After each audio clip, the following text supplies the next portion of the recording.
ഞാനിന്ന് നിങ്ങളെ കൃപാസനത്തിലേക്കാണ് കൊണ്ടുപോകുന്നത്. ആലപ്പുഴ ലത്തീൻ രൂപതയുടെ കീഴിൽ ദേശീയപാതയിൽ ആലപ്പുഴയ്ക്കും ചേർത്തലയ്ക്കും ഇടയ്ക്ക് സ്ഥിതി ചെയ്യുന്ന കലവൂർ ദേശത്താണ് ഈ മരിയൻ തീർത്ഥാടന കേന്ദ്രമായ കൃപാസനം സ്ഥിതി ചെയ്യുന്നത്. 2004 ഡിസംബർ 7-ാം തീയതി ഉച്ചകഴിഞ്ഞ് 2:30 മണിക്ക് ജോസഫ് അച്ഛന് മാതാവ് പ്രത്യക്ഷപ്പെട്ടതിനെ തുടർന്ന് ഇത് ഒരു മരിയൻ തീർത്ഥാടന കേന്ദ്രമായി മാറിയിരിക്കുകയാണ്. ആയിരക്കണക്കിന് തീർത്ഥാടകർ ഇവിടെ മാതാവിൻ്റെ മാധ്യസ്ഥം തേടുവാനായിട്ട് എത്തിച്ചേരുന്നു. നമ്മളെപ്പോൾ ചെന്നാലും നല്ല തിരക്കാണ് അവിടെ. മരിയൻ ഉടമ്പടിയാണ് മറ്റുള്ള തീർത്ഥാടന കേന്ദ്രങ്ങളിൽ നിന്നും വ്യത്യസ്തമായി ഇവിടെയുള്ളത്. ദിവസേന 1000-ത്തിലധികം തീർത്ഥാടകരാണ് ഇവിടെ വന്നു പോകുന്നത്. കൃപാസനത്തിൽ വന്ന മരിയൻ ഉടമ്പടി എടുക്കുന്നവർ ദൈവവുമായി ഒരു ഉടമ്പടി സ്ഥാപിക്കുകയാണ് ചെയ്യുന്നത്. ബൈബിളിൽ ദൈവവും മനുഷ്യനുമായുള്ള ഉടമ്പടികളാണ് ഈ ഉടമ്പടിയുടെ ആധാരം. പ്രാർത്ഥനയും പ്രേക്ഷിത പ്രവർത്തനവും അടക്കം ദൈവവുമായി പാലിക്കേണ്ട കാര്യങ്ങളാണ് ഈ ഉടമ്പടിയിലുള്ളത്. ഞാനും കൃപാസനത്തിൽ ഉടമ്പടിയെടുത്ത ഒരു വ്യക്തിയാണ്. വളരെ അധികം അനുഗ്രഹങ്ങളാണ് എനിക്ക് മാതാവിലൂടെ കിട്ടിയിട്ടുള്ളത്. ഇനി ഉടമ്പടി എടുക്കുവാൻ ആർക്കെങ്കിലും സാധിക്കുന്നില്ല എങ്കിൽ തന്നെ നമ്മളവിടെ എത്തിയാൽ മതി, നമ്മളവിടെ ഒന്ന് കാല് കുത്തിയാൽ മതി, അമ്മ ധാരാളം അനുഗ്രഹങ്ങൾ നമുക്ക് വാരിക്കോരി തരും എന്നുള്ളതിന് യാതൊരു സംശയവുമില്ല. അനുഭവ സാക്ഷ്യങ്ങൾ കൃപാസനം പത്രത്തിലൂടെയും അതുപോലെ തന്നെ നമ്മളവിടെ ചെന്ന് പ്രാർത്ഥിക്കുവാനായിട്ട് ചെല്ലുമ്പോൾ നമ്മളവിടെ പറയുന്ന സാക്ഷ്യത്തിലൂടെയും ഒക്കെ നമുക്ക് മനസ്സിലാക്കുവാനായിട്ട് സാധിക്കും.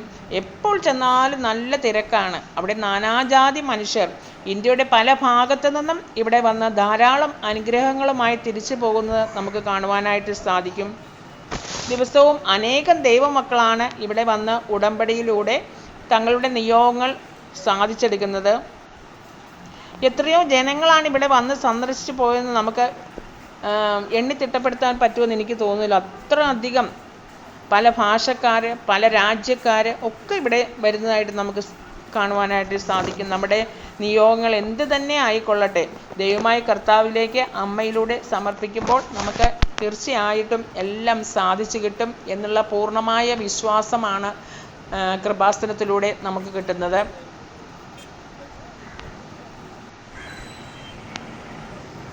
ഇതാണ് കൃപാസനത്തിൻ്റെ ആ ഫ്രണ്ട് വ്യൂ. ഇതിലൂടെയാണ് നമ്മൾ കൃപാസനത്തിൻ്റെ അകത്തേക്ക് കയറി ചെല്ലുന്നത്. എല്ലാ സമയം ഒരു പ്രാർത്ഥന അന്തരീക്ഷമാണ് കൃപാസനത്തിലുള്ളത്. എല്ലാ മരിയൻ തീർത്ഥാടന കേന്ദ്രങ്ങളിലും നമ്മൾക്ക് നല്ല തിരക്കും അതുപോലെ തന്നെ നല്ല അനുഭവമാണ് നമുക്ക് കിട്ടുന്നത്. എന്നാൽ നമ്മളുടെ അടുത്ത് നമ്മൾക്ക് ഇങ്ങനത്തെ ഒരു മരിയൻ തീർത്ഥാടന കേന്ദ്രമുള്ളപ്പോഴും നമ്മൾ തീർച്ചയായിട്ടും പോയിരിക്കണം. ഇത് കൃപാസനത്തിന് നേരെ ഓപ്പോസിറ്റ് കാണുന്ന ഒരു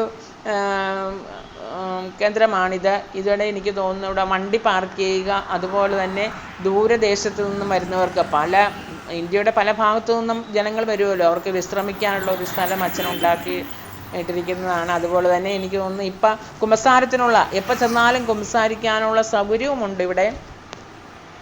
നിങ്ങളെല്ലാവരും പോയി കാണും എന്ന് വിശ്വസിച്ച് ആരെങ്കിലും പോയിട്ടില്ല എങ്കിൽ തീർച്ചയായിട്ടും പോകണം. കൈ നിറച്ച് മനസ്സ് നിറച്ച് അനുഗ്രഹങ്ങളുമായിട്ട് തിരിച്ചു പോരുവാനായിട്ട് നമുക്ക് സാധിക്കും. ഇഷ്ടമായ ലൈക്ക് ചെയ്യണം, ഷെയർ ചെയ്യണം, സബ്സ്ക്രൈബ് ചെയ്യണം. Okay, bye bye.